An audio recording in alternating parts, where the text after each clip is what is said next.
नमस्कार।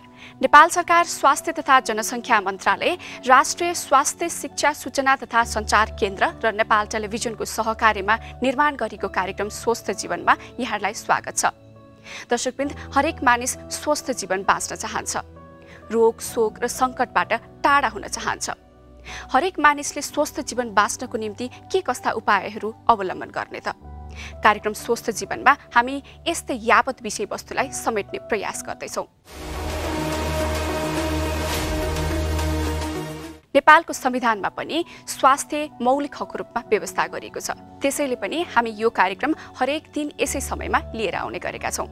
यस कार्यक्रममा हामी सरकारका स्वास्थ्य सम्बन्धी गतिविधिहरू, विज्ञका सुझावहरू र आम मानिसका समस्या र तिनका समाधानहरूलाई लिएर आउने गरेका छौँ। कोरोना भाइरसको नमुना सङ्कलन, परीक्षण र उपचारदेखि सम्पूर्ण कुरामा स्वास्थ्य कर्मीहरू अग्रपन्थीमा रहेर काम गरिरहेका छन्।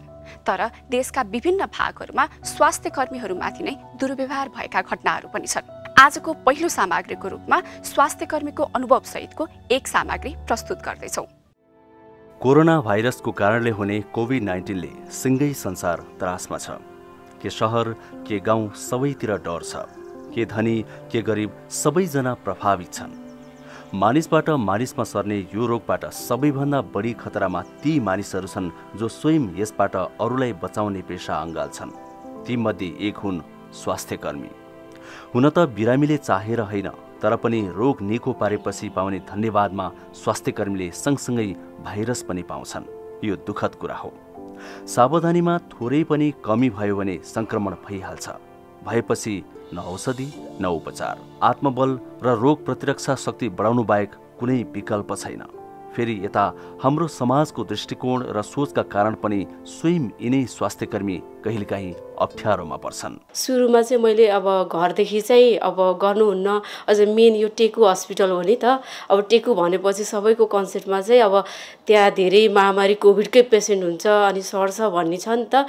त्यही भएर चाहिँ घरबाट नगर भन्नुभएको थियो। अनि मैले चाहिँ घरमा चाहिँ कन्भिन्स गरेर चाहिँ यहाँ आएँ। अनि यहाँ आइसके पछाडि चाहिँ सुरुमा त एकदमै डर लागेको थियो। यो कस्तो नौलो खालको रोग कसरी सर्छ, के सर्छ भन्ने पनि राम्रोसँग आइडिया थिएन नि त।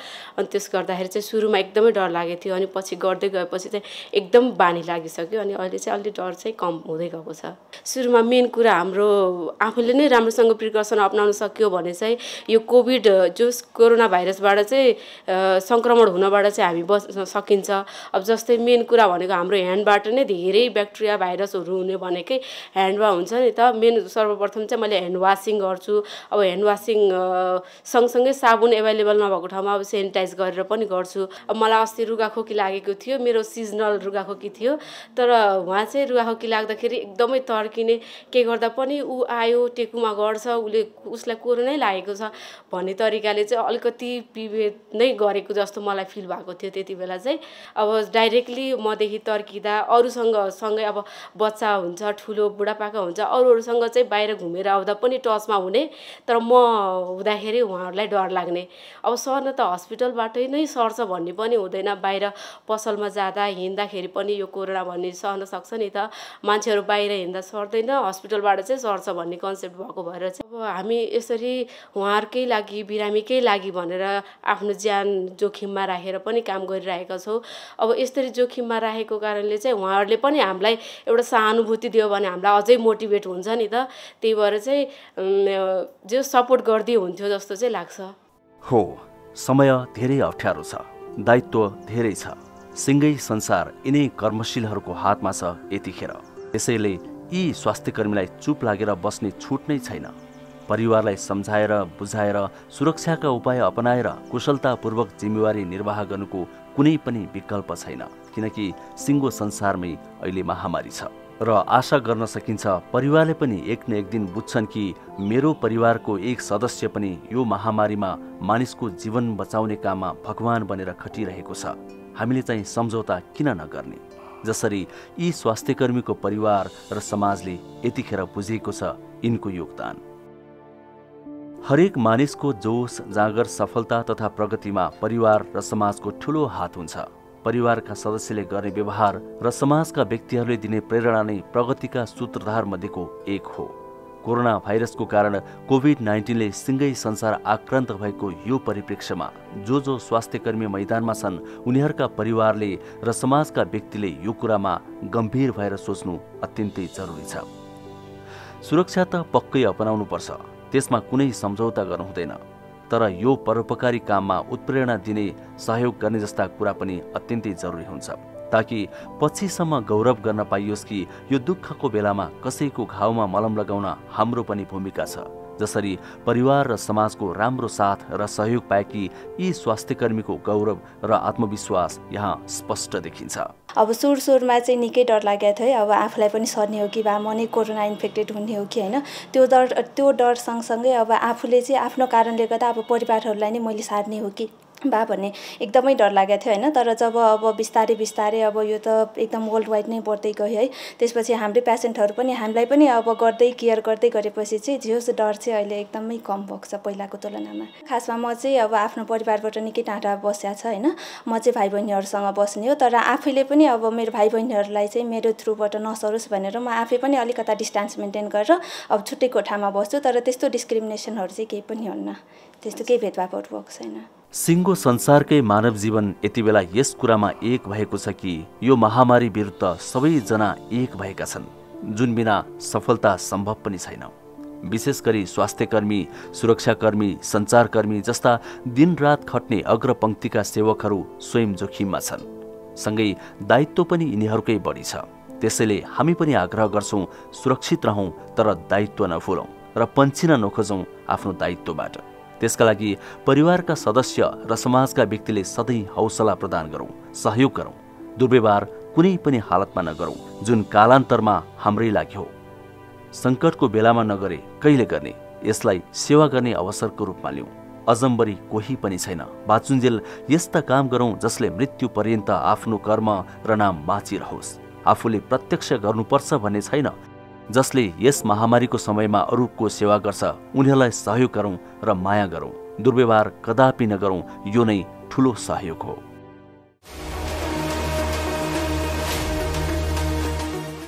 के तपाईलाई कोरोना भाइरस रोग कोभिड-19 का लक्षणहरू थाहा छ? यदि तपाईँ कोरोना भाइरस रोग फैलिएको देशबाट फर्किनु भएको छ र फर्केको मितिदेखि 14 दिनभित्र तपाईलाई ज्वरो आउने, सुक्खा खोकी लाग्ने र श्वास प्रश्वासमा समस्या देखिने भएमा त्यो कोरोना भाइरस रोग पनि हुन सक्दछ। यसबाट बच्नका लागि के गर्न सकिन्छ?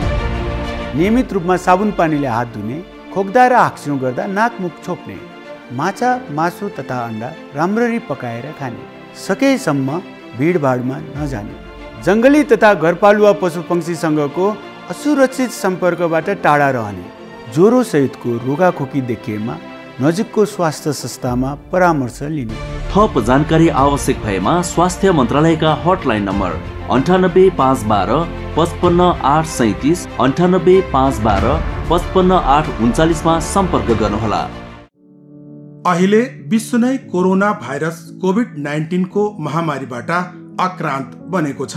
नेपालमा पनि यसको संक्रमण दिनानुदिन बढ्ने क्रममा छ। कोरोना भाइरसको संक्रमणबाट बच्न हामीले स्वास्थ्य सतर्कताका न्यूनतम मापदण्डहरू अपनाउनै पर्छ।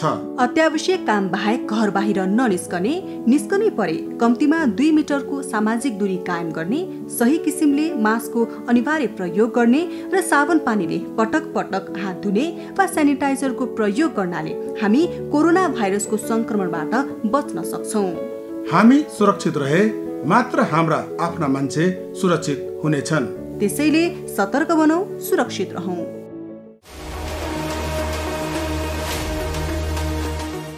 अहिलेको अवस्थामा सरकारी तथा निजी अस्पतालहरूमा आकस्मिक बाहेकका अन्य सेवाहरू प्रभावित भएको अवस्था छ। दीर्घरोगी बिरामीहरूको उपचार प्रभावित हुँदा आकस्मिक सेवामा बिरामीको चाप बढ्दै गइरहेको छ। यस्तो अवस्थामा अस्पतालहरूले आकस्मिक सेवा कसरी प्रदान गरिरहेका छन् त? निजी तथा कतिपय सरकारी अस्पतालहरूमा समेत आकस्मिक बाहेक अन्य सेवा प्रभावित भएको छ। नियमित बिरामी तथा दीर्घ रोगीको उपचार प्रभावित हुँदा आकस्मिक सेवामा चाप बढ्दै गएको छ। अस्पतालको इमर्जेन्सीमा कार्यरत स्वास्थ्य कर्मीहरू पनि कोरोना भाइरसको संक्रमणमा परेका छन्। अग्रपङ्क्तिमा खटिएका स्वास्थ्य कर्मीहरूलाई नै कोरोना देखिन थालेपछि कयौं ठूला अस्पतालको सेवा प्रभावित हुन थालेको छ। बहिरङ्ग सेवा पूर्ववत रूपमा सञ्चालनमा नआउँदा नियमित जाँचमा जानुपर्ने बिरामीहरूले समस्या खेपिरहेका छन्। अस्पतालहरूले पनि इमर्जेन्सी अवस्थामा मात्र अस्पताल आउन सल्लाह दिने गरेका छन्। नियमित बिरामीहरूलाई विशेषज्ञ चिकित्सकहरूले टेलिफोनबाटै परामर्श दिने व्यवस्था पनि मिलाइएको छ। ओपीडी सेवा खोल्ने बित्तिकै बिरामीको चाप ह्वात्तै बढ्न सक्ने र कोरोना भाइरस सङ्क्रमित बिरामी पहिचान गर्न कठिन हुने सम्भावना पनि छ। अस्पतालहरूमा कोरोना भाइरसको लक्षण पहिचान र जाँचको लागि कोभिड कक्ष तथा सामान्य अवस्थाका बिरामीको लागि छुट्टै सेवाहरू राखिएको छ। इमर्जेन्सीमा बिरामीको चाप बढ्दै गएपछि त्यसको व्यवस्थापन कसरी गर्नुपर्ला? हजुर, धन्यवाद।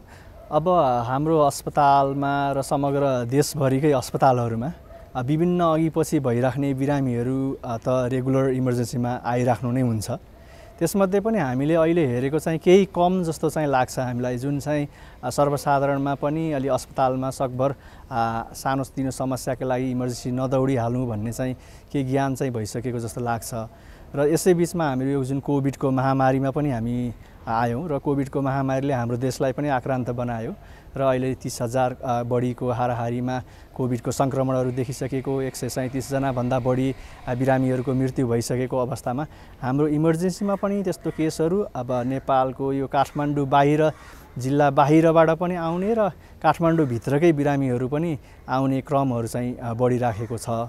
अब यसमा पनि विभिन्न खाले बिरामीहरू आइरहेको देखिन्छ। जस्तै कुनै चाहिँ खालि एउटा मानसिक डर जस्तो मात्रै हैन, उहाँहरूलाई मलाई केही सामान्य छाती दुखेको जस्तो, असजिलो महसुस गरे जस्तो, अथवा सामान्य जिउ दुख्यो, ज्वरो आयो भने जस्तो त्यो खालको एउटा डरले पनि आइराखेको कोभिड हो कि होइन भनेर डाक्टरसँग जचाउँ भन्ने खालको एउटा त्यो खालको मानसिकतामा पनि आउनुहुन्छ भने, अर्को चाहिँ बिरामी नै उहाँहरू जुन सास फेर्न नै गाह्रो भएर, अक्सिजनको लेभल नै कम भएर जिउ दुख्ने, अनि ज्वरो आउने, रुगाहरू लाग्ने, स्वाद र गन्धहरू थाहा नपाउने, यो खालको समस्याहरू पनि लिएर उहाँहरू हाम्रो अस्पतालमा आइराख्नु भएको छ। अब हामीले पहिलाको तुलनामा र अहिलेको भर्खरैको तुलनाहरू गर्दाखेरि पनि यी केसहरू बिस्तारै बढिरहेको पाउँछौँ। यो महिनामा र विगतको श्रावणको अन्तिम सातादेखि चाहिँ यी केसहरू बढिरहेको देखिरहेका छौँ। अहिले देशभरि नै स्वास्थ्य सेवा लगायत सम्पूर्ण भनौँ न अत्यावश्यक सेवाहरू प्रभावित भएको अवस्था छ। विशेष गरी अस्पतालहरूमा जाँदाखेरि इमर्जेन्सी बाहेकका अन्य कुराहरू चाहिँ बिस्तारै उपचार गर्दा हुने कुराहरू चाहिँ पछि गर्दा पनि हुन्छ भन्ने खालको कुराहरू डाक्टर साहबहरूबाटै आइरहेको छ होइन। विशेष गरी इमर्जेन्सी कुन हो भन्ने कुरा चाहिँ बिरामीहरूले कसरी थाहा पाउने, कस्तो अवस्थामा चाहिँ हामी अस्पताल जाने, कस्तो अवस्थामा अस्पताल नजाने, के भन्नुहुन्छ यो बारेमा? अब यसमा यस्तो छ, जस्तो अब कुनै बिरामीहरू जुन चाहिँ उहाँलाई आफूलाई त्यो कुरा इमर्जेन्सी जस्तो ठान्नुहुन्छ केही सामान्य चिजलाई पनि, तर पनि यसमा अब श्वास प्रश्वासको जुन कोभिडकै अन्तर्गत रहेर हामी कुरा गऱ्यौँ भने चाहिँ सामान्य रुगाखोकी र सामान्य ज्वरोहरू आउँदा होइन र उहाँलाई सास फेर्न त्यस्तो जटिलता छैन भने तुरुन्तै अस्पताल पनि गइराख्नु पर्दैन। उहाँहरूलाई त्यस्तो खालको अक्सिजन डिमान्ड छ कि छैन भन्ने कुराहरू पनि हुन्छ, तर त्यो हेर्नको लागि अक्सिजन नाप्न सक्ने यन्त्रहरू घरमा नभएको अवस्था हुनसक्छ। त्यस्तो अवस्थामा पनि अब ओठको निलोपनहरू हेरेर अथवा सास फेर्नलाई जुन छिटो सास फेर्ने गतिहरू हेरेर त्यो खालको गतिहरू बढी भइरहेको छ सास फेर्नलाई होइन, र अनि पछि सास फेर्न एकदमै अप्ठ्यारो महसुस गर्नुभयो, छाती बिचमा एकदमै थिचेको जस्तो महसुस, गरुङ्गो जस्तो महसुस गरिरहेको छ, र ज्वरोहरू नरोकिने, ज्वरो लगातार आइराख्ने, 102, 103 सम्म पनि हाई ग्रेड ज्वरोहरू आइराख्ने भन्यो भने चाहिँ उहाँहरू अस्पतालमा आउन सक्नुहुन्छ। तर अन्य सामान्य अवस्थामा हल्का रुगाखोकी जस्तो मात्रै लाग्ने र त्यति धेरै समस्या छैन भने सामान्य सिटामोलको प्रयोग गरेर ज्वरोलाई घटाउने, अनि पानी र फ्लुइडको मात्राहरू अलिकति बढाउने, र खानेकुराहरूमा पनि अब स्वस्थकर खानेकुराहरू खाइराख्ने र त्यो कुराहरू ख्याल गर्नु पर्यो। यसमा अलिकति हामीले ध्यान दिनुपर्ने भनेको चाहिँ इम्युनिटी पावरहरू कम भएको अथवा दीर्घ रोगीहरू र बुढाबुढी मान्छेहरू जो चाहिँ पहिल्यैदेखि नै धेरै रोगहरू छ, जस्तै प्रेसर, सुगर, मुटुको रोगहरू र अब क्यान्सरको रोगहरू, यी समस्याहरू भएका बिरामीहरू हुनुहुन्छ भने चाहिँ त्यस्तो बिरामीहरू चाँडै नै अलिकति डिटोरिएट हुन सक्ने अथवा बिरामी अलिकति अवस्था नाजुक हुँदै जान सक्ने हुँदछ। त्यस्तो बेलामा पनि उहाँहरू इमर्जेन्सी आउन सक्नुहुन्छ र त्यसको लागि कहिलेकाहीँ हामीकोमा हटलाइनहरूको व्यवस्था पनि गरेको छ नेपाल सरकारले। ती कुराहरूमा पनि आफ्नो समस्या जिज्ञासाहरू केही छन् भने राखेर त्यसबाट पनि स्क्रिनिङ गर्न सकिन्छ। समग्र स्वास्थ्य क्षेत्र नै कोभिडमा मात्रै केन्द्रित भएको र अन्य सेवाहरू अन्य उपचारमा चाहिँ अलिकति कमी भएको हो कि भन्ने कुरा पनि छ। तपाईँले कसरी मध्यनजर गरिरहनु भएको छ? अब यसमा चाहिँ अब सबैजना अहिले अलिकति कोभिड भनेर कोभिडको यो समयको लागि चाहिँ त्यसमा ध्यान चाहिँ निश्चय नै अलिकति बढी चाहिँ भएको हो र हुनुपर्छ पनि जस्तो लाग्दछ। तर यसको मतलब यो होइन कि हामी अन्य सेवाहरू रोकौँ र अन्य सेवाहरूलाई अस्पतालबाट दिने अन्य सेवाहरूलाई बन्द गरिनुपर्छ भन्ने चाहिँ म मान्यता राख्दिनँ।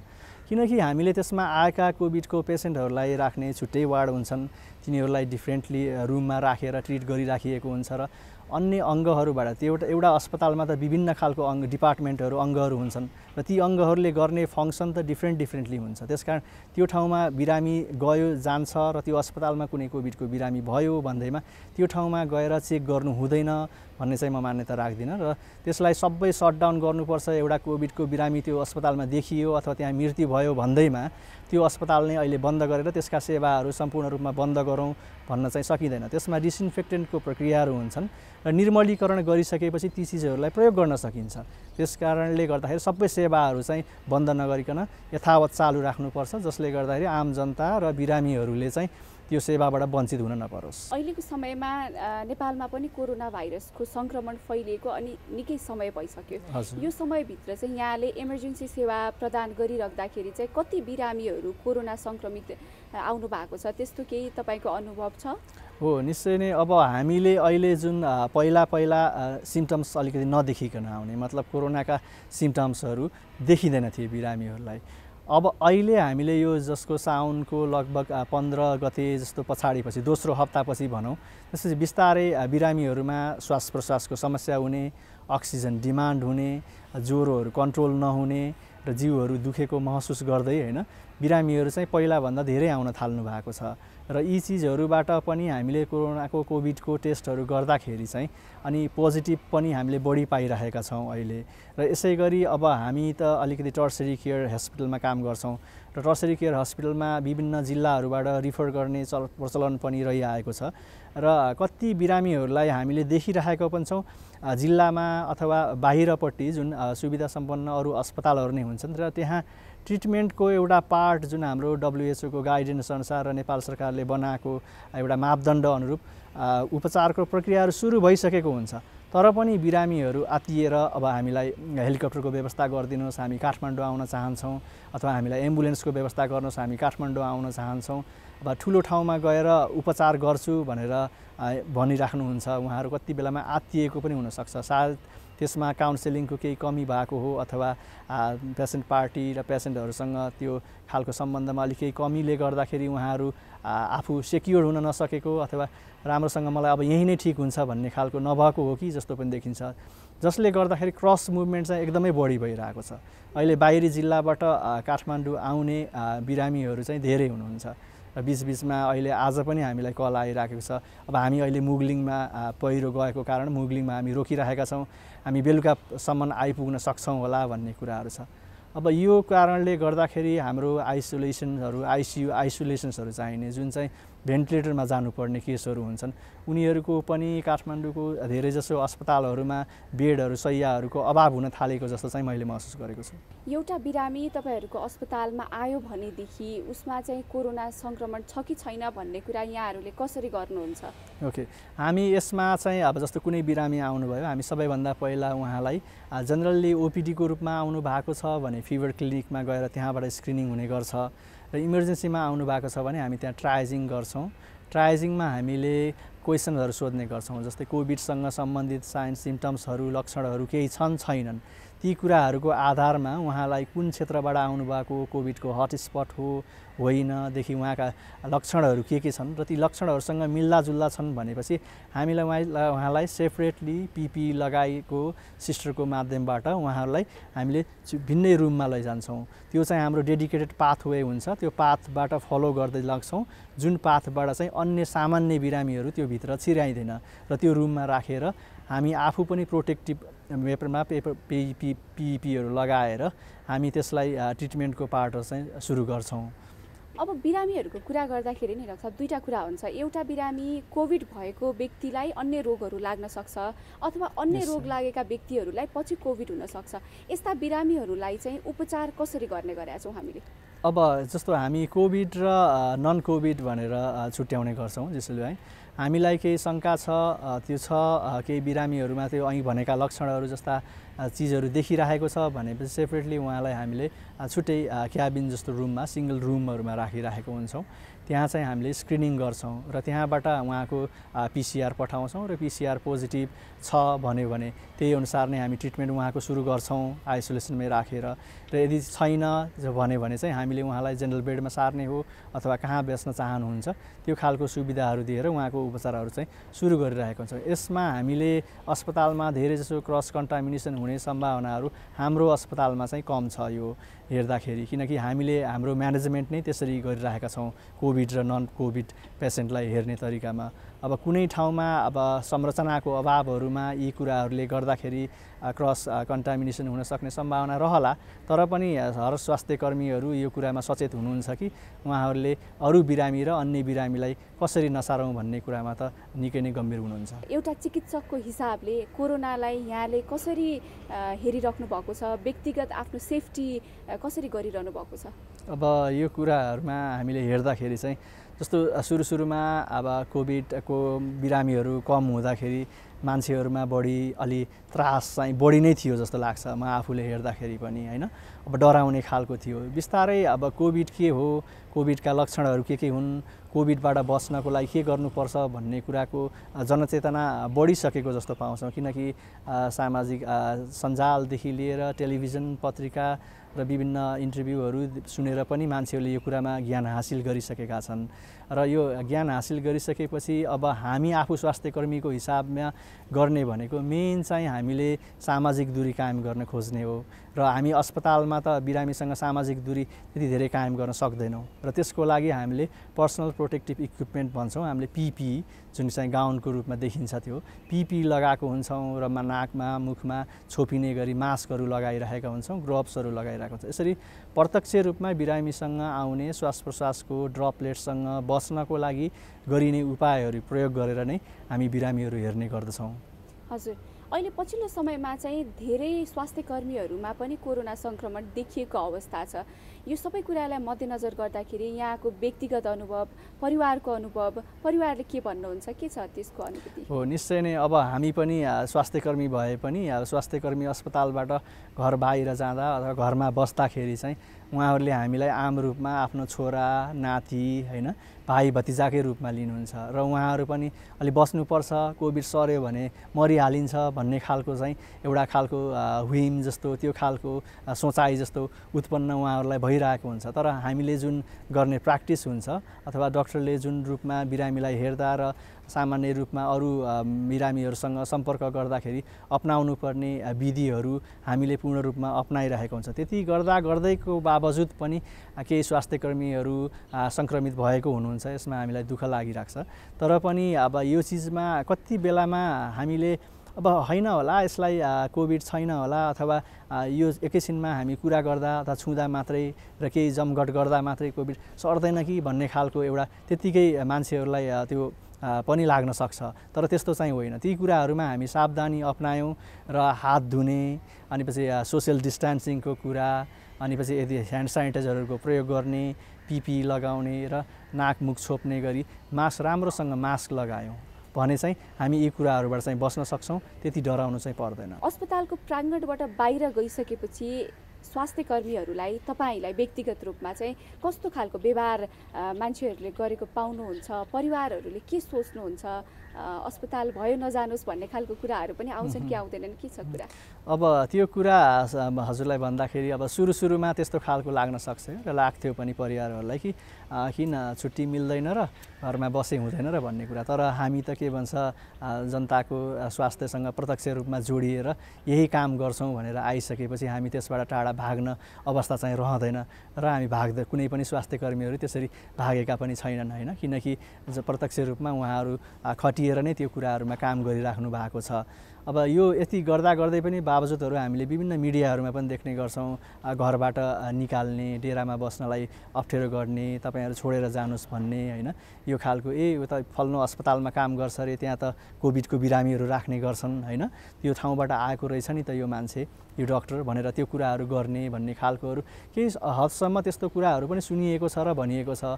अब हामी चाहिँ प्रत्यक्ष रूपमा आफ्नै घर भएको भएर त्यो समस्यालाई चाहिँ त्यति भोग्न पाएको छैन मैले, तर पनि हजुरहरूको अस्पतालमा के कस्तो छ भनेर केही चासो त लिनुहुन्छ उहाँहरू, तर प्रत्यक्ष रूपमा मैले त्यस्तो डिस्क्रिमिनेसन चाहिँ भेटेको छैन, तर केही साथीहरूलाई चाहिँ परेको चाहिँ मैले पनि सुन्न पाएको छु। हामी जुन मोटिभेसनका साथ हामी काम गर्छौँ, सेवा गर्छौँ भनेर लागिरहेछौँ, त्यो चिजले गर्दाखेरि केही हदसम्म चाहिँ खस्किन सक्छ, उहाँहरूको मनोबलहरू खस्किन सक्छ।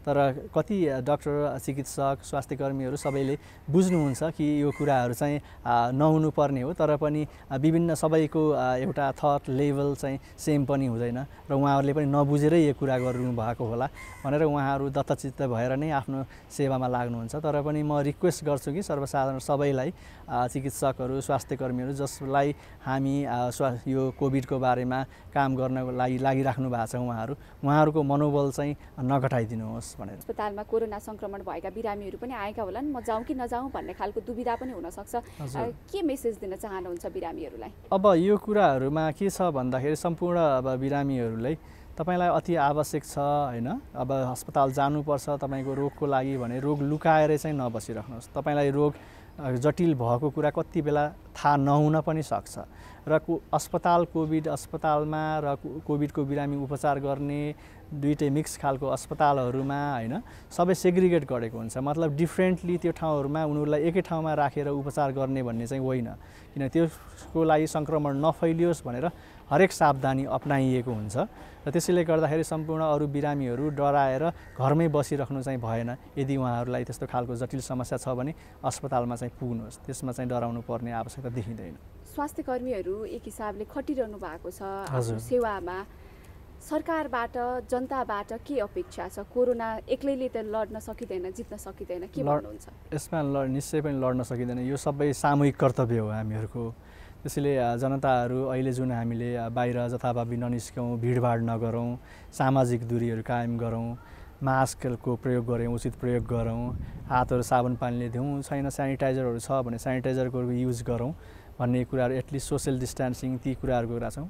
त्यो कुराहरूलाई प्रत्यक्ष रूपमा र एकदमै पूर्ण रूपमा पालना गरौँ सबै जनताहरू, होइन, केही हुँदैन, मलाई त केही हुँदैन, मैले चिनेको मान्छेहरूलाई, साथीभाइहरूलाई कोरोनाबाट म कोभिडबाट आक्रान्त हुन सक्दैन भन्ने चाहिँ नल्याउँ।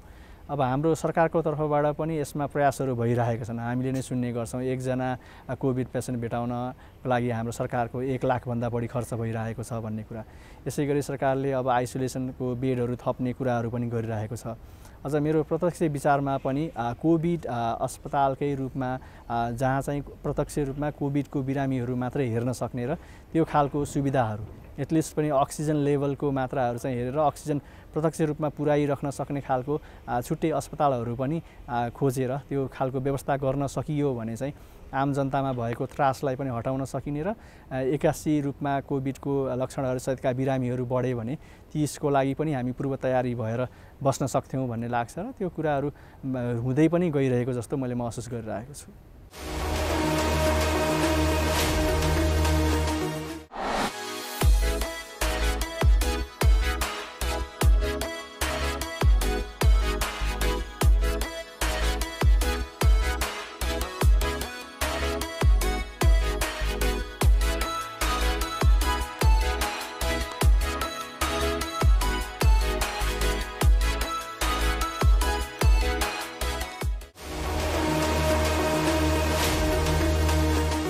अहिलेको समयमा विशेष गरी मुटु र मृगौला रोगीहरू प्रत्यक्ष मारमा परेका छन्। यस्तो अवस्थामा मुटु रोगीहरूले के कस्ता सावधानीहरू अपनाउने, के कस्ता कुरामा सचेत रहने, यस विषयसँग सम्बन्धित हामीले एक विज्ञसँग कुराकानी गरेका छौँ, त्यो प्रस्तुत गर्दैछौँ।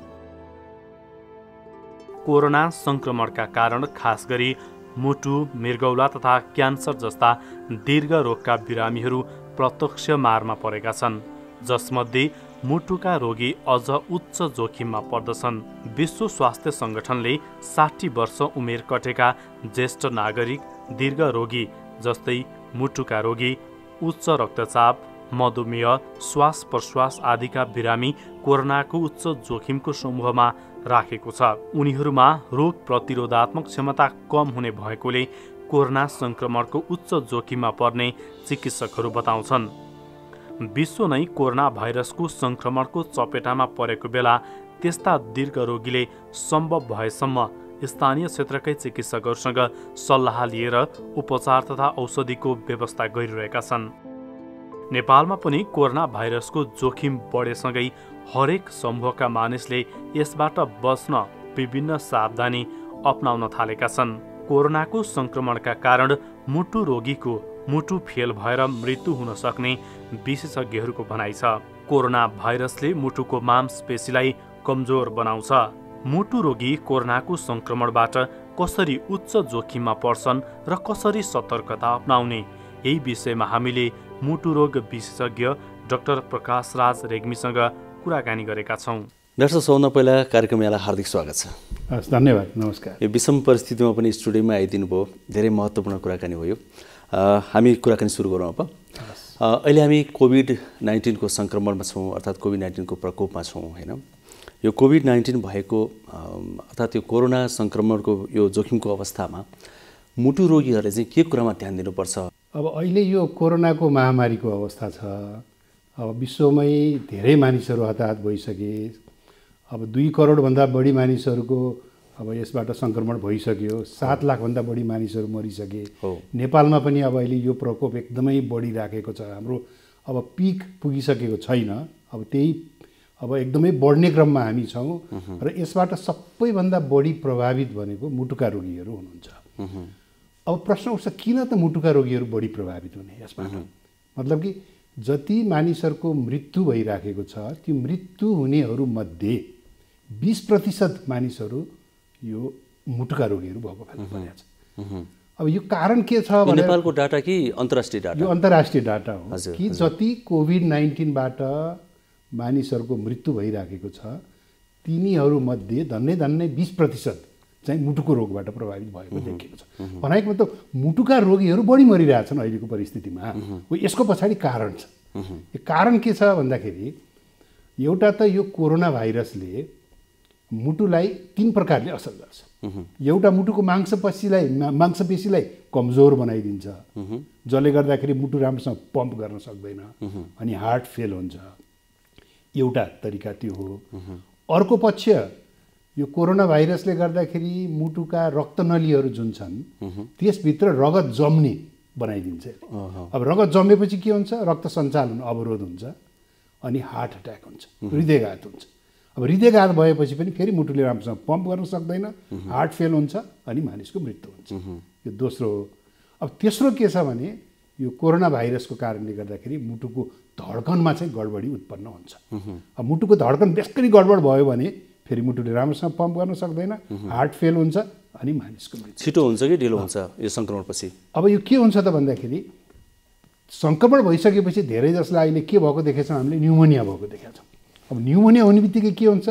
रगतमा अक्सिजनको मात्रा घट्छ। अब रगतमा अक्सिजनको मात्रा घट्ने बित्तिकै के हुन्छ भन्दाखेरि त्यसले असर हाम्रो मुटुलाई पार्छ। अब यदि मुटु बलियो छ भने अलिअलि घटेको अक्सिजनको मात्राले खासै असर पार्दैन। अब मुटुको रोगीहरूको मुटु यसै पनि कमजोर भइरहेको हुन्छ भनेपछि रगतमा अक्सिजनको मात्रा घट्ने बित्तिकै मुटु रोगीहरूलाई चाहिँ गाह्रो पर्छ। त्यस कारणले त्यस्ता मुटुका रोगीहरू जसको अक्सिजनको मात्रा घट्छ उनीहरूको मुटुले पम्प राम्रोसँग गर्न नसक्ने, उनीहरूलाई हृदयघात हुने, उनीहरूको मुटुको धड्कन बिग्रने अनि हार्ट फेल भएर मृत्यु हुने हो। कारण चाहिँ यस प्रकार यसलाई एक्सप्लेन गरिएको छ। भनेपछि मुटुका रोगीहरू चाहिँ यो कोरोना सङ्क्रमण अत्यन्तै धेरै जोखिममा हुने कुरा है। अब मुटुका रोगीहरू यो समयमा कोरोनाको सङ्क्रमणको जोखिम कम गर्न, जोखिम भए पनि त्यसको प्रभाव कम गर्न के कुरामा ध्यान दिने? सबभन्दा पहिला कुरा चाहिँ यसमा दुईटा भागमा बाँडौँ यसलाई। एउटा चाहिँ क्लिनिकल कुरा गरौँ, मेडिकलको कुरा गरौँ, कस्ता औषधि खाने, कसरी जाने भन्ने कुरा। एउटा चाहिँ दैनिक जनजीवनमै कसरी ध्यान दिने, खानपानमा के ध्यान दिने, घरमै बस्दा को ध्यान दिने कुरा एउटा र क्लिनिकल कुरा एउटा, दुईटै पार्टमा कुरा गरौँ न। अब हामीले कसरी यसलाई बुझौँ भने अब एउटा पक्ष छ सबैले ध्यान दिनुपर्ने कुराहरू छ यो कोरोना भाइरसको बारेमा। भने अर्को कुरा चाहिँ मुटुका रोगीहरू लगायत दीर्घ रोगीहरू जति छन् उहाँहरूले विशेष ध्यान पुर्याउनु पर्ने कुराहरू। अब भनेपछि मुटुका रोगीहरूले पनि त्यो सबैले ध्यान दिनुपर्ने कुराहरू अपनाउनु चाहिँ पर्छ, सावधानीका कुराहरू। ती सावधानीका कुराहरूमा सबभन्दा ठुलो कुरा त के छ भन्दाखेरि मानिसहरू एक अर्काको सम्पर्कमा आउनु हुँदैन। यो कोरोना भाइरस सर्ने भनेकै सम्पर्कबाट हो भनेपछि यदि मुटुका रोगीहरू सम्पर्कमा आउनुभयो भने उहाँहरूलाई सर्य र उहाँहरूको मृत्यु हुने सम्भावना बढी हुने भयो। त्यसैले अरू अलि बलियो मान्छेहरू, निरोगी मान्छेहरू भन्दा मुटु रोगीहरू एकदमै त्यो उहाँहरू सम्पर्कमा आउनु भएन, एउटा पहिलो कुरा हो। भनाइको मतलब त्यो डिस्टेन्स मेन्टेन गर्नु पर्यो भन्ने पहिलो कुरा हो। दोस्रो कुरा मास्क लगाउने हुन्छ, सबैले मास्क लगाउने हो, तर मुटुका रोगीहरूले अझ विशेष ध्यान दिनु पर्यो। यो यसमा कुनै पनि कति पनि हेलचेक्राइ गर्नु, सही तरिकाले मास्क लगाउनु पर्यो। मास्क लगाउने पनि हिजो आज के छ लगायो भन्यो अब नाक मात्रै छोप्ने, मुख मात्रै छोप्ने अथवा चिउँडोमा लगाउने, राम्रोसँग लगाइराखे हामी। अब काठमाडौँमा मात्रै गरेको त्यो सर्वेक्षण अनुसार पनि धन्नै 28% व्यक्तिहरूले चाहिँ मास्क राम्रोसँग नलगाउने भन्ने देखिएको छ। तर 1/3 जनताले राम्रोसँग मास्क लगाउँदैन भन्ने देखियो।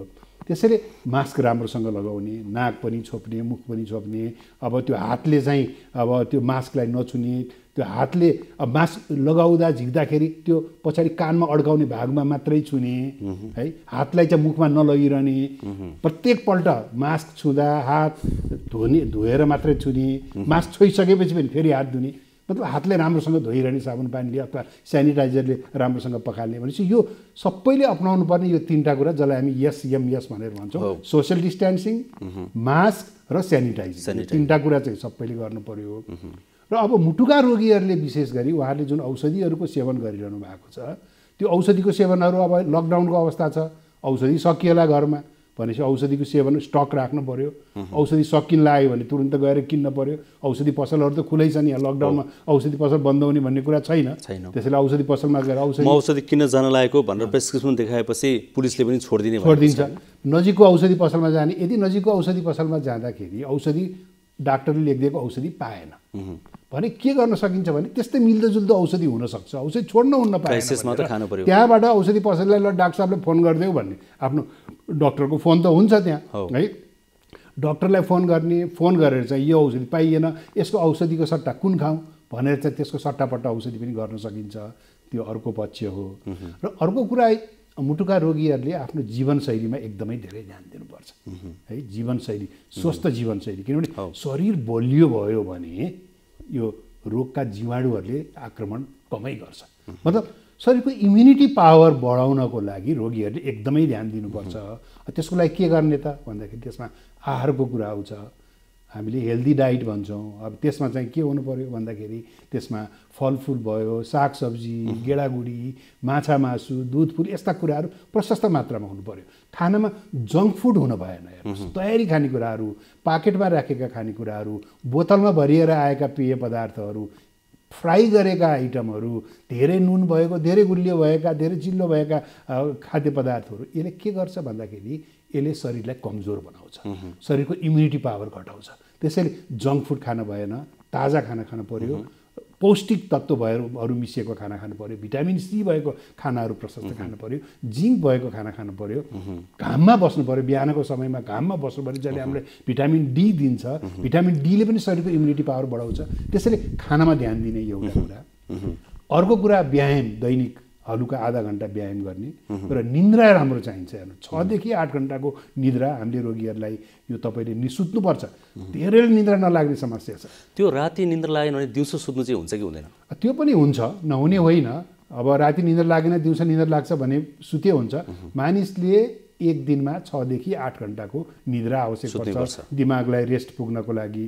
6 देखि 8 घन्टा सुत्यो भने के हुन्छ भने निद्राको समयमा शरीरले रेस्ट गर्ने मात्रै हो कि शरीरको प्रतिरक्षात्मक प्रणालीको विकास हुन्छ, इम्युनिटी पावर जुन भन्छौँ नि हो, त्यो सुतेको बेलामा त्यो डेभलप मुख्य आवश्यकता त्यही नै हो। त्यसैले के त भन्दाखेरि 6 देखि 8 घन्टाको निद्रा चाहिन्छ। बरु तपाईँको रातमा निद्रा लाग्दैन दिउँसो सुत्नुहोस्, ठिक छ, होइन दिउँसो पनि निद्रा लाग्दैन रातमा पनि निद्रा लाग्दैन भने औषधि खाएर भए पनि सुत्नुपर्छ है। त्यसैले सुत्ने एउटा व्यवस्था गर्नु आवश्यक छ। त्यसपछि चुरोट र रक्सीको सेवन गर्नु हुँदैन, यो कुरो थाहा पाउनु पर्यो। मानसिक तनाव लिनु हुँदैन। यो समयमा चाहिँ एकदमै शरीरले र मनले सकारात्मक चिन्तन गर्ने, राम्रोसँग व्यवहार गर्ने, मान्छेहरूसँग अलि खुसी हुने, प्रसन्नता भनौँ न, एउटा पोजिटिभ थिङ्किङ जुन हामीले भन्छौँ, यो पक्ष चाहिँ एकदमै जरुरी छ रोगीहरूको। र अन्त्यमा के त भन्दाखेरि मुटुका रोगीहरूले नियमित रूपमा आफ्नो स्वास्थ्य परीक्षण चाहिँ गर्नुपर्छ। यो स्वास्थ्य परीक्षण अब क्लिनिकमा गएर अस्पतालमा गएर गर्न नसक्ने अवस्थामा यो स्वास्थ्य परीक्षणका केही उपायहरू चाहिँ आफूले घरमै गर्न सिक्नुपर्छ। जस्तो के छ त भन्दाखेरि जस्तै हामीले भनौँ न, हिजोआज मोबाइल नहुने कोही पनि मान्छे छैन, सवारी साधन भनौँ न, मोटरसाइकल मात्रै भए पनि, साइकल मात्रै भए पनि हिजोआज जो पनि चढ्छन्, यसको लागि खर्च त गरिरहेछ नि। भनेपछि मैले के भन्छु भने अब कम्तीमा पनि 10,000 रुपियाँको बजेट हामीले छुट्याउनुपर्छ। त्यसबाट हामीले 3टा सामान किन्नुपर्छ। एउटा ब्लड प्रेसर नाप्ने उपकरण, अर्को रगतमा सुगर जाँच्ने उपकरण, र तेस्रो पल्स र हाम्रो रगतमा कति अक्सिजन छ त भन्ने नाप्ने उपकरण। अहिले त फेरि डाक्टर साहब यो स्मार्ट फोन बोक्नेहरूले त इन्टरनेटबाटै पनि हेर्न सक्ने, त्यसैबाट पनि सक्छन्। अलिकति अप्ठ्यारो छ, तर यी 3टा महँगो छैनन् मैले भनेको कुरा। ब्लड प्रेसर नाप्न घरमै सकिन्छ र ब्लड प्रेसर बढेको छ घटेको छ भन्ने कुरो थाहा भयो है। त्यसपछि सुगर आफै जाँच्न सकिन्छ, त्यो ग्लुकोमिटर भन्ने पाइन्छ, 1500-2000 रुपियाँमा त्यो पाइन्छ है। त्यसबाट घरमा आफैले सुगर जाँच्न सक्यो। र त्यसपछि अक्सिजनको मात्रा कति छ र पल्स कति छ, त मुटुको धड्कन कति छ भन्ने पनि त्यो पल्स अक्सिमिटर भन्ने सानो हुन्छ, 2-3 हजार रुपियाँमा पाइन्छ। भनेपछि 10,000 रुपियाँ भयो भने तपाईँलाई यी स्वास्थ्यलाई मोनिटर गर्ने उपकरणहरू पाइन्छ र सजिलै सिक्न सकिन्छ। हजुर, गडबडी कुनै देखियो भने त्यसपछि डाक्टर साहबलाई कन्ट्याक्ट गर्नु पर्यो। त्यसो गडबडी देख्यो भने त्यस्तो उपचारको लागि तपाईँ जानु पर्यो। होइन त्यो ठिकै छ, धेरै यताउता छैन भने तपाईँले घरै बसे भयो भनेपछि यी सावधानी अपनाउनु पर्छ। यो अहिले डाक्टर साहबहरूको त यसैमा काम गरेको अनुभव छ। अहिले कुनै बिरामीलाई, कुनै व्यक्तिलाई, मुटुको समस्या भएका व्यक्तिलाई यी कुराहरू गडबडी देखियो, अहिले त्यो देखेको अवस्थामा जान सक्ने ठाउँहरू चाहिँ कहाँ छन्, कहाँ जान मिल्छ अहिले? अब अहिले अस्पतालहरूको इमर्जेन्सी सबैको खुला छ। अब अहिले हामीलाई लाग्छ कि लकडाउन छ भने सबै बन्द होला जस्तो, त्यसो होइन। डाक्टरका क्लिनिकहरू चाहिँ केही क्लिनिकहरू बन्द छन्, कसैले क्लिनिक चलाएका पनि छन् है। तर अस्पताल त सबै खुला छ। अस्पतालको आकस्मिक कक्ष सबै खुला छ। इमर्जेन्सी खुला छ। यो अवस्थामा अहिले नजिकको अस्पतालको इमर्जेन्सीमा जानुपर्छ। र फेरि जाने भने अलिअलि केही समस्या हुने बित्तिकै जाने भन्ने कुरो होइन। यसमा हामीले के बुझौँ भन्दाखेरि बिरामीले इमर्जेन्सी अवस्था के हो र कुन चाहिँ अवस्था इमर्जेन्सी होइन, कस्तो अवस्थामा अस्पतालमा जाने, त्यो कसरी पत्ता लगाउने हो, त्यो चाहिँ एकदमै महत्त्वपूर्ण कुरा छ। अब यो कसरी छुट्याउने भन्दाखेरि मुटुका रोगीहरूको लागि म भन्छु, हामीले किनभने हामीले मुटुका रोगीहरूकै यहाँ बढी केन्द्रित भइरहेको छ। त्यसैले मुटुका रोगीले आफ्ना 4-5वटा लक्षणहरू थाहा पाउनुहोस्। पहिलो लक्षण, छातीको बीच भागमा पीडा हुने। यो छातीको मध्य भागमा बेस्कनी दुख्यो र त्यो पीडाको साथसाथमा खलखती पसिना आयो, वाकवाकी आयो, सास फेर्न एकदमै गाह्रो भयो र म त मरि पो हाल्छु कि भन्ने खालको त्यस्तो खालको भावना गाह्रो भयो भने त्यो भनेको के त भन्दाखेरि यो हार्ट एट्याकको लक्षण हो। भनेपछि त्यस्तो लक्षण, पीडा, खलखती पसिना, वाकवाकी, अब मरि पो हाल्छु कि, मलाई सास फेर्न गाह्रो भयो, निसासियो, त्यस्तो भयो भने यो एकदमै इमर्जेन्सी अवस्था हो, अस्पताल जानुपर्छ इमर्जेन्सीमा। यो पहिलो हो। दोस्रो, एकाएक एकदमै सास फेर्न गाह्रो भयो, छातीको पीडा केही छैन, तर सास यस्तो फेर्न गाह्रो भयो कि मान्छे के गर्छ त भन्दाखेरि झ्याल ढोका खोलेर बाहिर जान्छ, टाउकोलाई बाहिर निकाल्छ त सास फेर्नको लागि है। सुतिरहेको छ मध्यरातमा पनि एकदमै एकाएक आत्तिएर जाग्ने र सास फेर्न गाह्रो हुने, झ्यालतिर लाग्ने, यस्तो खालको लक्षण, एकाएक बेस्करी सास फेर्न गाह्रो। यो भनेको पनि के हो त भन्दाखेरि मुटुले राम्रोसँग पम्प नगरेर हार्ट फेल भएको अवस्था हो। यो दोस्रो अवस्था, सास फेर्न गाह्रो दोस्रो अवस्था। अब तेस्रो, एकाएक भनन्न चक्कर लागेर बेहोस हुने, अर्थात् बेहोस हुलाकी जस्तो हुने, बेहोस नभए बेहोस हुलाकी जस्तो हुने हो। यसरी भन्न चक्कर लाग्ने के अवस्थामा हुन्छ भन्दाखेरि मुटुको धड्कन एकदमै बिग्रियो भने, कि त मुटु एकदमै छिटो चल्यो भने, कि त मुटु एकदमै ढिलो चल्यो भने, हार्ट ब्लक भयो है। त्यसैले यो तेस्रो इमर्जेन्सी अवस्था हो कि भनन्न चक्कर लागेर बेहोसै होला जस्तो हुने अथवा बेहोसै हुने, यो तेस्रो अवस्था भयो। यस्तो अवस्थामा पनि जति सक्यो छिटो अस्पतालको इमर्जेन्सीमा पुग्नुपर्छ। अब चौथो, अब तपाईँसँग ब्लड प्रेसर नाप्ने मेसिन छ, तपाईँले ब्लड प्रेसर नाप्नुभयो, ब्लड प्रेसर नाप्दाखेरि 180 का मुनि 100 भन्दा बढी ब्लड प्रेसर छ भने पनि यो इमर्जेन्सी अवस्था हो। किनभने धेरै ब्लड प्रेसर बढेका व्यक्तिहरूको कुनै पनि बेला मस्तिष्कघात हुने, हृदयघात हुने, एकाएक आँखा नदेखिने यो अन्धोपन उत्पन्न हुने सम्भावना एकदमै बढी हुन्छ। त्यसैले त्यो 180 भन्दा माथि गएको ब्लड प्रेसरलाई त्यसलाई घटाउनुपर्छ। त्यसको लागि अस्पतालको इमर्जेन्सीमा जानुपर्छ। भनेपछि मोटामोटी यो 4वटा लक्षण चाहिँ थाहा पाउनु पर्यो इमर्जेन्सी अवस्थाको। र अब कस्ता अवस्थाहरू इमर्जेन्सी होइनन् त भन्ने पनि थाहा पाउनु पर्यो। अहिले धेरै बिरामीहरूलाई के लाग्छ त भन्दाखेरि उहाँहरूलाई छातीमा सुईले घोचे जस्तो च्वास्स घोच्छ, ल मलाई हार्ट एट्याक भयो कि भनेर हात्तिनुहुन्छ। भनेपछि है यो छातीको बायाँपट्टि सुइरोले घोच्या जस्तो हुने भनेको इमर्जेन्सी अवस्था होइन। छातीको मध्य भागमा बेस्कनी थिचेको जस्तो गरी दुख्नु भनेको इमर्जेन्सी अवस्था हो। छातीको बायाँपट्टि सुइरोले घोचे जस्तो भने बायाँपट्टि मुटुसँग चाहिँ केही पनि त्यसको सम्बन्ध हुँदैन। बायाँपट्टि अथवा दायाँपट्टि होइन अथवा कुमतिर त्यो सुईले घोच्या जस्तो हुने त्यो एउटा लक्षण हो, इमर्जेन्सी अवस्था होइन। यो नसाहरूको दुखाइ हो। दोस्रो मुटु ढुकढुक गर्ने, मान्छे आत्तिने, अनि त्यसपछि हात खुट्टा काँप्ने, डर लागेर आउने, तर्सिने, यस्ता खालका लक्षणहरू पनि इमर्जेन्सी होइन। यो साइकोलोजिकल, यो मानसिक मनोवैज्ञानिक असर परेको। अहिले धेरैलाई यो लक्षण छ। हेर्नुहोस् अहिले हामी यो कोभिड-19 को कारणले गर्दाखेरि मान्छेमा एउटा डर पसेको छ। त्यो डरले गर्दाखेरि मुटु पनि प्रभावित भएको छ। र अहिले जति हामी कहाँ जचाउन आउनुहुन्छ त्यसको 50% भन्दा बढी बिरामीहरूमा यो लक्षण डरले गर्दा कतिले चाहिँ राति ऐँठन हुने समस्या पनि बढ्यो भन्छन् अहिले। हो, त्यो पनि त्यो डरले गर्दा। मुटु ढुकढुक हुने, डर लाग्ने, निन्द्रा नपर्ने, मान्छे आत्तिने। अहिले यतिका धेरैलाई चाहिँ मैले यसलाई के भन्ने गरेको छु त भन्दाखेरि एउटा त कोरोना फोबिया हो, अर्को यो लकडाउन सिन्ड्रोम हो। लकडाउन सिन्ड्रोम मान्छेलाई लकडाउन र कोरोनाको कारणले गर्दाखेरि मनमा डर पसेको। अलिअलि ब्लड प्रेसर बढ्छ, मुटु ढड्क्या जस्तो हुन्छ, अलिअलि पसिना आउँछ, छटपटी हुन्छ, खान मन लाग्दैन, निन्द्रा लाग्दैन, केही गर्न मन लाग्दैन। हेर्नुहोस् यस्तो खालको लक्षण पनि यो इमर्जेन्सी होइन, यो मानसिक असर परेको। यसलाई बिस्तारै औषधि म्यानेज गर्ने आफैले, बिस्तारै औषधि। यो दोस्रो भयो। अब तेस्रो, अब ब्लड प्रेसर नाप्दाखेरि अलिअलि बढ्यो, मैले भने 180 भन्दा कमै छ, तर बढ्या चाहिँ 150 160 सम्म पनि त्यो इमर्जेन्सी अवस्था होइन। अलिअलि बढेको सुगर इमर्जेन्सी अवस्था होइन। अब पेट दुख्यो, पेट पोल्यो होइन, ग्यास्ट्रिक, यी पनि कुनै इमर्जेन्सी होइनन्। त्यसैले मानिसले चाहिँ यो इमर्जेन्सी अवस्था र कुन अवस्था इमर्जेन्सी होइन यो छुट्याउन सक्यो भने सजिलो हुन्छ। र तपाईँलाई केही शङ्का लाग्यो भने तुरुन्त फोन गर्नुपर्छ। र अहिले आफ्नो चिकित्सकलाई फोन गर्ने एउटा कुरा। अर्को कुरा, अहिले नेपाल चिकित्सक सङ्घले केही फोन नम्बरहरू दिएको छ डाक्टरहरूको, कि केही पऱ्यो भने फोन गर्नुहोस्। त्यो वेबसाइटमा पाइन्छ। हो, त्यो वेबसाइटहरूमा पाइन्छ। त्यसैले ती फोनमा फोन गरेर हामीले पनि कार्यक्रममा 3 नम्बरहरू बेलामा दिइरहेका छौँ। त्यसैले त्यस्तो प्रकारको जानकारी, जसरी हामीलाई फोन नम्बर थाहा पाउनु पऱ्यो भने अब टेलिफोन अफिसमा फोन गरेर यो फलानुको फोन नम्बर ल्याउन भने जस्तै मलाई यस्तो भएको छ मैले के गरौँ भन्ने खालको अहिले चाहिँ नेपाल मेडिकल एसोसिएसनको एउटा सर्टेन यसरी त्यस्तो सेवा चाहिँ अहिले उपलब्ध छ। त्यहाँ पनि सम्पर्क गर्न सकियो। हजुर हजुर, ठिक छ। अब भनेपछि धेरै कुराहरू आइसक्यो, ओभरअल कुरा हामीले गऱ्यौँ। अहिले यो लकडाउन पछि, यो कोरोनाको सङ्क्रमण पछि मुटु रोगीहरूको फ्लो हस्पिटलमा घटाएको छ कि बढाएको छ, के छ? अहिले अस्पतालमा रोगीहरूको फ्लो घटेको छ।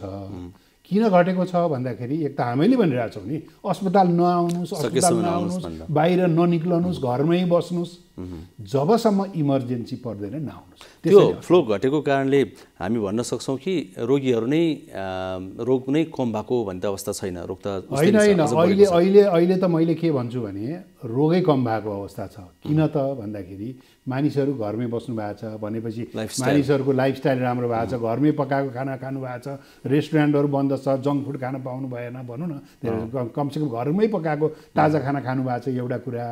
अनि त्यसपछि बाहिर निक्लदा प्रदूषणको असर पर्थ्यो, अहिले प्रदूषणको असर छैन। दोस्रो कुरा, घरमा नियमित रूपमा डिसिप्लिनमा बस्नु भएको छ, टाइममा सुत्नु भएको छ, टाइममा उठ्नु भएको छ, घरको परिवारहरूसँग हुनुहुन्छ, अलिकति मानसिक स्वास्थ्य पनि त्यो रूपले भनौँ न एउटा राम्रो भएको छ भने चाहिँ अहिले ओभरअल कुरा गर्ने हो भने रोगीहरूको चाहिँ स्वास्थ्य राम्रो भएको अवस्था छ। होइन कोरोनाले छोइहाल्यो, अब डायबिटिसका रोगी, मुटुका रोगी, क्यान्सरका रोगी, मधुमेहका रोगी, होइन किडनीका रोगी, अब उहाँहरूलाई त्यो रोगको कारणले गर्दाखेरि त्यसको जटिलता उत्पन्न भएर अस्पताल जानुपर्ने अवस्था बेग्लै हो।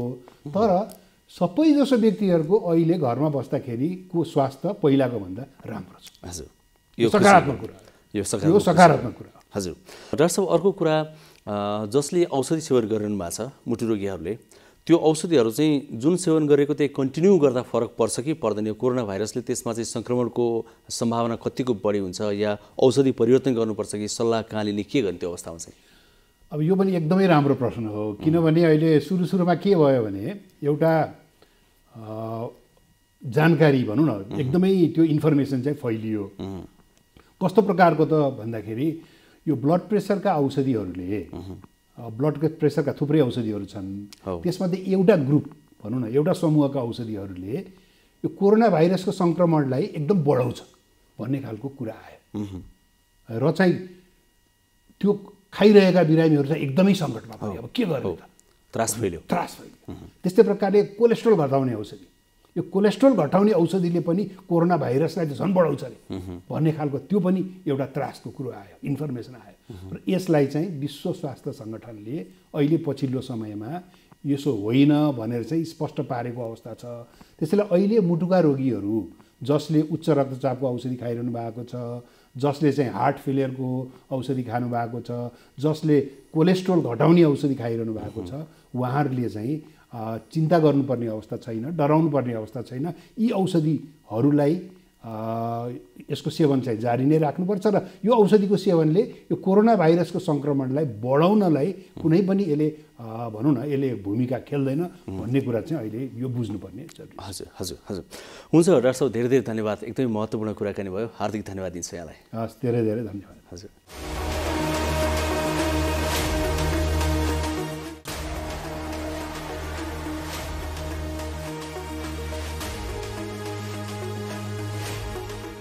कार्यक्रम स्वस्थ जीवन हरेक दिन बिहान 7 देखि 8 बजेसम्म र पुनः साँझ 5 देखि 6 बजेसम्म एनटिभी प्लसबाट प्रसारण भइरहेको छ।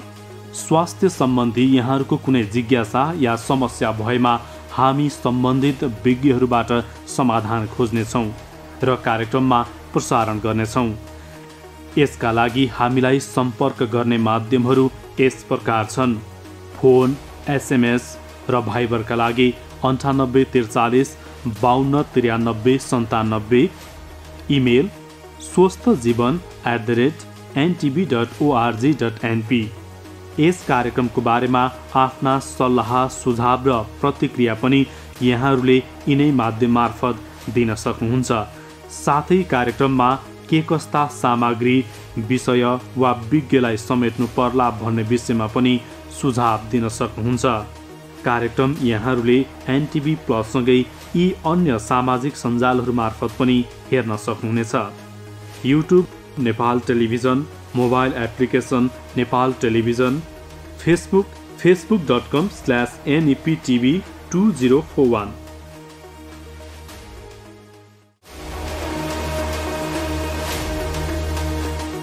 यदि हात धुनुहुन्छ भने साबुन पानीले मजाले हात धुनुभयो भने इमिडिएट सेनिटाइजरको युज गर्नु पर्दैन, प्रयोग गर्नु पर्दैन।